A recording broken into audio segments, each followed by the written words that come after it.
guys, this is Summer Susie. Welcome to my channel. Ngayon guys, magluluto tayo ng... So yung iluluto ko guys, yung ating recipe for today is walang iba kundi salmon steak. Ayan, o diba? So ang gagawin ko dito guys, itong ating salmon, ulo lang ito guys, tapos hiniwan ng maliliit, ayan. And then, binabad ko na ito sa garlic, anong tawag nito? Garlic powder, ito. And then, ginamitan ko din siya ng ginger powder. And then, itong ating black pepper. And then, nilagyan ko guys ng ating fish sauce. That's it. At saka lemon. So, binabad ko na to guys ng 30 minutes. Ayan.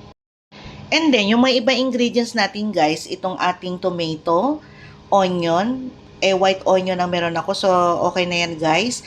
And then, yung ating garlic. And then guys, naghiwa ako nitong ating white onion na pabilog. Kasi nga, steak yung gagawin natin. So, meron din akong hinanda dito ang ating yung garlic powder, yung ginger, yung black pepper, ang ating oyster sauce. Maglalagay tayo ng toyo. And then, ng konting vinegar. Ayan. And then, pagkulang ng lasa, itong ating fish sauce. So, yan lang guys. And then, so, ang una natin gagawin is ipiprito natin muna ito. So, pagkatapos iprito, saka natin igigisa. Okay? Pakita ko na sa inyo later guys. Ayan guys, nagpainit na ako ng oil. So, ipiprito na natin yung fish.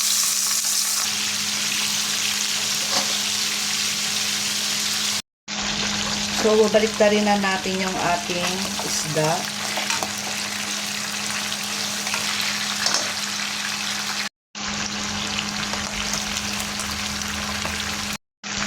So, ito na yung second batch, guys.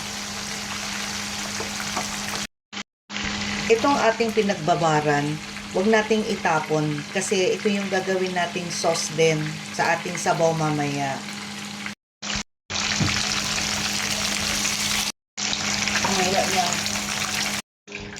So, ito na yung lahat guys, yung naprito natin ng, anong tawag nito, itong salmon fish. So, ngayon guys, ipiprito ko na rin yung ating sibuyas na puti.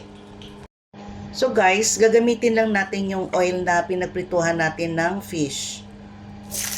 Ayan.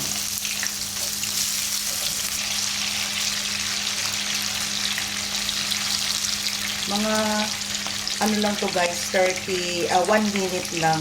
Ayan, wala pa ngang 1 minute guys eh. Para lumambot lang siya. Yan guys, 30 seconds lang. Ito yung second batch. Then last batch. Then hanguin na natin guys after 30 seconds. So guys, binawasan ko lang ng oil ito. Dito na rin tayo magigisa. So unahin natin ang ating onion. Then isunod natin ang ating garlic. Then lastly our tomato. So guys, itong ating tomato, gusto ko guys yung lutong-luto siya. Yung parang lalabas na yung kanyang sauce. So, hayaan lang natin ito guys na pritong-prito. Yung gisang-gisa siya pala. Hindi pala pritong-prito. Yan. Lagyan ko na ng paminta para malasa. Dagdagan ulit natin ng garlic powder. So guys, nilagay ko na yung ating yung sauce, yung pinagbabara natin ng ating salmon. Ayan. So, maglagay tayo ng oyster sauce. 2 kutsara.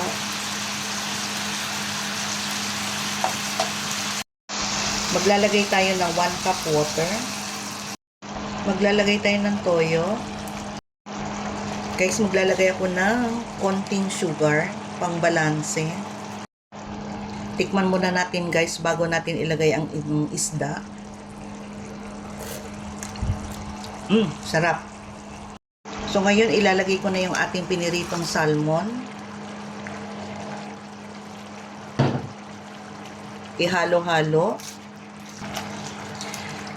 Kailangan manuot yung sabaw dito sa ating isda.